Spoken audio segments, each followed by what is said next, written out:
There's no safe level to a carcinogen. And a lot of regulators will tell you, well, these are very low levels. You don't have to worry about them. So I'm trying to get people to understand zero tolerance. There is no safe exposure to a carcinogen or a reproductive toxin. If you want to live like you matter, ditch the pills, look great, and feel freaking amazing, you're in the right place. I'm Dr. Wendy Trudeau. And I'm Dr. Ed Levitan. Welcome to the Feel Freaking Amazing podcast, where we empower you to live a vibrant and healthy life by optimizing your structural, chemical, emotional, social, and spiritual lives. Hold on to your hats.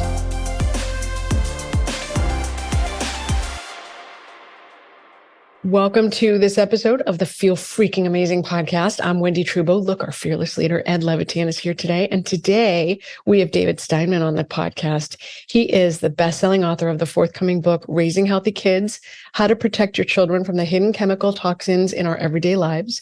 He's the chief officer of the nation's most active consumer rights nonprofit, the Healthy Living Foundation. And he's publisher of Healthy Living magazine. And he's going to talk to us today about how do we be antitoxic. And so, David, welcome. Thanks for being here. Oh, I'm so happy to be here. Thank you so much. We were just talking about what is antitoxin, because tell our listeners. Well, I've been doing antitoxic for a long time, since before there was organic foods even. And I think you have to be very it's a kind of an active form. We think of being low toxin and non-toxic.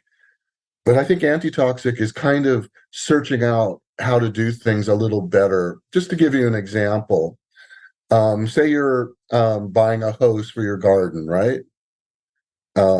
It seems like such a mundane task, right? You go online and you buy it. You look for the price, right? That's what you do. Well, I've been buying hoses lately, and I realized, most of them are made from polyvinyl chloride. And in February, we had that terrible train derailment in Palestine, Ohio, where there was a number of cars came off the rails. There was a huge explosion, and explosion was from polyvinyl chloride, which is a highly carcinogenic chemical. And not only was it dangerous to the people in Palestine, I also do work in Cancer Alley, Louisiana. And I look at public source drinking water reports. And folks in Cancer Alley actually have drinking water with polyvinyl chloride in it at times, which is really frightening because there's no safe level to a carcinogen. And in fact, a lot of regulators will tell you, well, these are very low levels. You don't have to worry about them. So I'm trying to get people to understand zero tolerance. There is no safe exposure to a carcinogen or a reproductive toxin. But in any event, here I am shopping for hoses and keeping in mind that I have friends in Cancer Alley who are drinking water with PVC. I have more friends in East Palestine who just has suffered through a terrible train derailment that is going to hurt their health, their property values, and the chemical in common is polyvinyl chloride. And here I am on Amazon about to buy a hose with polyvinyl chloride. And so I'm thinking, wow, is this really fair to my friends in Louisiana? Is this really fair to my friends in Ohio? I have a choice here. I can actually look for a hose that doesn't contain PVC and help my friends out all across this nation. Wait, did you actually find a hose that didn't have PVC in it? And that's the good you want to pay attention to this, Ed. Now, this is really good news because I am an avid gardener. So I go through lots of gardening implements, right? And then I'm getting tired of all this plastic because my friends are drinking that water, as I said, with PVC and phthalates in it in Cancer Alley. So I did go on Amazon and I did search for it. I was assertive. That's what I mean by antitoxic. I was actually looking. I found a great hose that contains no polyvinyl chloride. It is made from polyurethane, but there's no PVC in it. And all the fittings were made out of stainless steel. Then I had to buy a nozzle. Most of the nozzles you see today are made from plastic, right? Hard plastic. And you use them for about 6 months, and then some little thing breaks on them and they won't spray, or they spray too much. So this time I went out and I actually found a stainless steel nozzle, the old kind, the kind that we used to have when we were kids. Yeah. I grew up with those actually. I don't know if you did because you grew up in this like sort of more city. You didn't have a yard, right? There's Like no yard. there's no yard. No, I grew up with that. So essentially, I did some really good things for my neighbors. I bought a hose without PVC. I cut down on our use of PVC, and I cut down on our use of plastic totally just by buying a sprayer that was made out of stainless steel to last longer. That's antitoxic. I never thought about that, Ed. But you know, you think about it. We spray this on our vegetables, and it's all rubber, and it's all plastic. Yep. So how do we protect our kids? What's a girl to do? Obviously, eating organic grains is Even those hugely- can be contaminated with glyphosate. I mean, Yeah. all the legumes are contaminated. They're sprayed. Yeah. Okay. Don't get me going. So I took a 360-degree view, whether it's for yourself or for your kids. And you're right, the diet is hugely important. And one of the myths I want to bust is that organic foods have to be more expensive. That's one of the big impediments to people buying organic. They think it's more expensive, or they may think it's a fraud. And I want to say, I look at pesticide monitoring reports all the time from different states, including California. And when you look at the reports for organic foods, they're very clean. I'm not going to give them 100% bill of health because there are always going to be some contaminant issues. And nothing's perfect. But if you compare your organic diet to a diet from conventionally grown foods, the pesticide exposure is much higher from the conventionally grown foods. And studies have actually shown a reduction in organophosphates to non-detectable in kids and adults who go organic. About 2/3 of your diet should be organic to get those big, significant reductions. So I do talk a lot about food. And the other thing about it is it's a myth that organic is more expensive. Say, for example, your kids love strawberries, right? Or you love strawberries. Well, if you do look at strawberries, sometimes the organic strawberries are more expensive.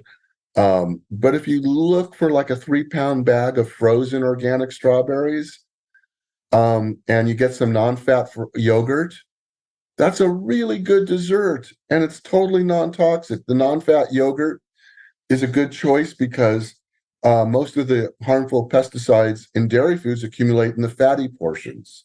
So non-fat dairy foods are much safer. If you do organic non-fat yogurt, that's the best because then you avoid antibiotics that can also have an effect on your microbiome and cause resistant or organisms that are resistant to antibiotics. And organic yogurt is about the same price as non-organic yogurt. So you can buy celery, potatoes, carrots, lettuce, bread, all the staples for about the same price now as conventionally grown foods. So organic is a part of the big story. But I think it's more than that, David, because it's really when you look at the I'll call it the tidal wave of disease that we are dealing with as a country and a world, they all link back to what we're eating, what we're putting in our bodies, how we're living. And you're either going to pay a little bit more for food that is going to keep you healthy, or when you get sick, you're going to pay more to try to get back to baseline, or for medications that will mask the symptoms. So it feels like it's not, it's not only, it might be more expensive, but what you're preventing is so much more expensive. You're preventing something even worse. Oh, absolutely. Absolutely. I'm just saying that if for people who are on a budget, they don't always have the long-term view. They just say, I have to save, I got to watch my dollars. And so, you're right, though. At times, when organic may be more expensive, maybe 50 cents more for something, for a bag of apples. But you know what? You're right. The investment is far more valuable than health insurance. It's going to keep you healthy, and it really will. Going antitoxic or non-toxic, your body feels it right away. So food is big. There are many other things you got to do. But food is one of the primary. I can go on from there if you want to know more about how to manage it. Well, what are the other things besides food that you recommend for to protect kids, protect ourselves from the toxins? What are the... Well, let's get really basic. Water. If people say I have $100 to spend, should I spend it on testing my water or filtering my water? I would say filter it.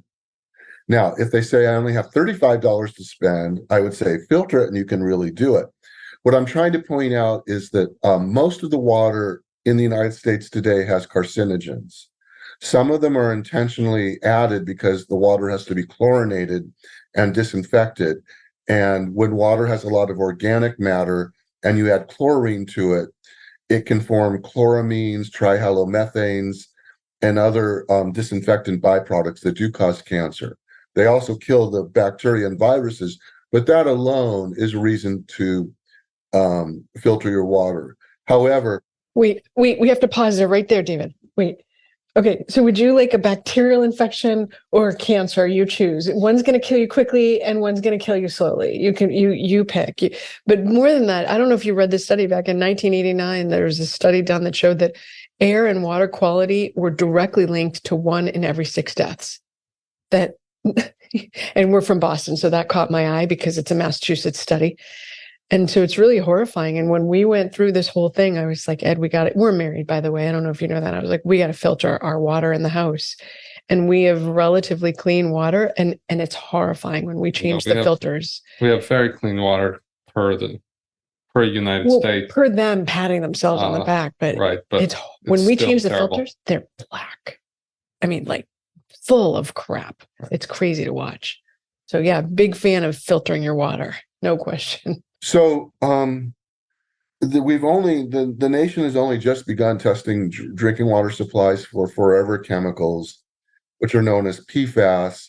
These are chemicals that are used in water and stain-resistant fabrics and clothing.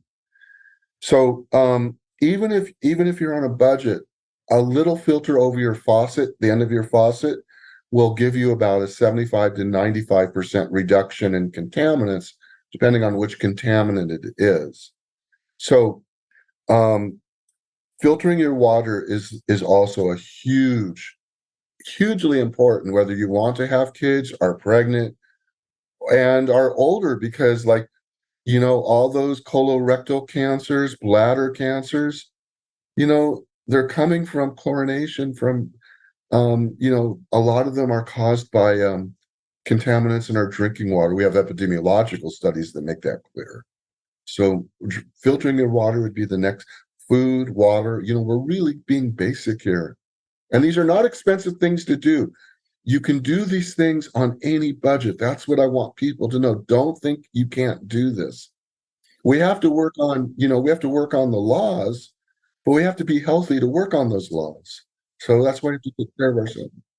Do you recommend people filter their air? Yeah. So here's something really interesting. Next week, I'm going down to Louisiana, and I'm meeting with 2 other nonprofit groups. We're meeting with folks at the 5th Ward Elementary School in Reserve, Louisiana, which is the heart of Cancer Alley. The school is 1,500 feet from the Danka plastic plant, which has been violating EPA regulatory rules on air quality for years with carcinogens like hexachlorocyclopentadiene and just other really noxious chemicals. The kids are breathing these. The reason we're going down to the school next week is my nonprofit and Earth Friendly Products and Concerned Citizens of St. John the Baptist Parish are all contributing air filters to every classroom there to help the kids. And we're also going to be putting clean from Earth Friendly Products as well, green cleaning products in the classrooms. And we're going to have a little symposium, I think, in January to help the kids protect themselves. So you're asking about air and air filters. That's hugely important to your breathing, to, dust in our homes is like the forensic archive of everything in our lives. So when you breathe in your home air, you're breathing in your PFAS from your couch, your phthalates that flaked off from your some plastic, and it's all in your dust. So you do want to use air filters. And again, a good air filter for a large room, you can purchase one for about $85. So we're really taking care of our health, and it's less than the cost of one month of health insurance. Way less. I mean, health insurance is crazy expensive. So can you direct people to some specific brands that you really like, that you say, oh, do this one or do that one for filtering your air? I don't have specific brands for air filters, but I do have a type. The ones that have been studied a lot are called high efficiency particle air filters, or HEPA filters. And there are other kinds that have been studied as well, but I do know the studies on HEPA filters, and they're very positive. They show that when, for example, um, uh, the children of women who have filtered air actually have higher IQs than the children of women who don't have filtered air. And that's because chemicals like polyaromatic hydrocarbons actually affect mental acuity and can be transmitted during pregnancy to the child. So, these HEPA filters really do work well. That's the type I would recommend. Can any company put HEPA on their filter if it's not filter? If they put HEPA, is it really a HEPA filter? This is a basic question, but I think about that. There's a certain micron that they have to filter. There is. There's definitely legalities to that. So you can't just say all natural and have it. You know what I mean? You get greenwashed on the packaging and it's all natural. It's not really, but they can't say HEPA without it being HEPA. Okay, I'm happy with that. Okay, so eat well, filter your water, filter your air, obviously get enough sleep. Well, you also said using green products and just not adding to the toxic load with chemicals that you spray on for cleaning. Green. Then a third area. Now we're looking inside our home. So what can we do to make our home safer? We've got an air filter. Green cleaning products. There are not very many good green cleaning product brands. A lot of them are kind of fake, and I really worry about that. Just to give you an example, Seventh Generation, I looked at their laundry detergent, and they're using what is called an ethoxylated alcohol. That's a chemical like sodium lauryl sulfate. And you can recognize these chemicals because they have ETH in their name. And that means they were ethoxylated or had oxygen added to them by using ethylene oxide, which is highly carcinogenic. And you have these EO plants all over the country that are emitting EO fumes. So again, I don't like seventh generation laundry detergent. The company that I think is really doing a good job is Earth Friendly Products. Their brand is Ecos. And you'll recognize them because all their packaging is transparent, and all their liquids are transparent too. I've actually visited their plants. You don't have to wear masks when they're manufacturing. They completely avoid ethoxylates. So in terms of green cleaning products, Earth Friendly Products is really good. And you want to put them in your home because if you don't, cleaning products will emit a lot of chemicals into your air too, like solvents, like butylcellulose and quaternium compounds that can impact your health and fertility. So definitely look on the label. And if they contain ethoxylates, you don't want to buy it. But the brand that we've tested and I do like is Ecos or Earth Friendly Products. That's great. Yeah, that is great. I also usually recommend, how do you feel about Environmental Working Group? Because they typically rate things. Do you use them? Oh yeah. I work with them a lot. Not, I don't know if they know me personally. I think some of them do, but I mean, I look at their data and I think their data I think what they're doing is great. Because it's very hard when you look at a product to go, okay, wait, it's got the S. It's very hard, I think, for people on the go. I mean, we have a ton of kids, like a soccer team. So I'm usually like frantically looking for something. So I usually say to people, go to EWG. They're going to rate it for you and then go for a 1. Ideally go for a 1. Or if you're at a highly low rated red that's a 10, go for a 6. Just try to level up each time you're doing something. You don't have to be perfect, but get better. Mm-hmm. I rate a lot of the cleaning products and cosmetics in my book, Raising Healthy Kids, too. just by brand to make it simple, because it's true. I try to make label reading as easy as possible, and I think it's important. But there are some brands that you can trust, and I try to, in the book, Raising Healthy Kids, I do share those. Yeah, I mean, it does boil down. People say to me, what do you use? And I use Beauty Contour, I use Purity Woods, and I use Mineral Fusions, and that's it, right? Those are the 3 products that go on my face and my makeup. So I think you're right that there are very limited numbers of things that you can just blanket trust. Well, where can people find your work? I mean, when is your book coming out? How can they find you? Where can they get the resources? So Raising Healthy Kids is out with Skyhorse Publishing, and you can put Raising Healthy Kids, my name, David Steinman, into any search engine, and it'll come up and you can get an advanced copy. I wrote Diet for a Poison Planet, which is a great book on detox and living healthy. And I think it's a really good read too. The Safe Shopper's Bible. And my website is davidsteinman.us. The magazine is healthylivingmagazine.us. On Instagram, I'm David Steinman _author. And on X, formerly known as Twitter, I'm by David Steinman. So those are places where people can connect. I try to do a daily antitoxic tip so that every day there's a little bit of knowledge being spread. Because I think, just to give you some perspective, we didn't even have an antitoxic movement until Rachel Carson wrote Silent Spring in 1962. We didn't even have the vocabulary to be antitoxic. The whole environmental movement then was about saving mountains, saving rivers, stopping dams. It wasn't about parts per billion or parts per million or 1,4-dioxane or endocrine disruptors. So what we've done with this movement in half a century is incredible. We didn't even have the words to be what we are today. And I'm so excited because we're really building something. It's youth who are moving it. When I talk to kids, teenagers, and kids in their 20s, they get what I'm saying right away. But no matter what your age, we've got to have the vocabulary to be antitoxic because it's about our health. It is. That's great. All right. We'll make sure all of the ways people can reach out to you are in the links. So if you missed it, it's in the link. Don't worry, it's in the show notes.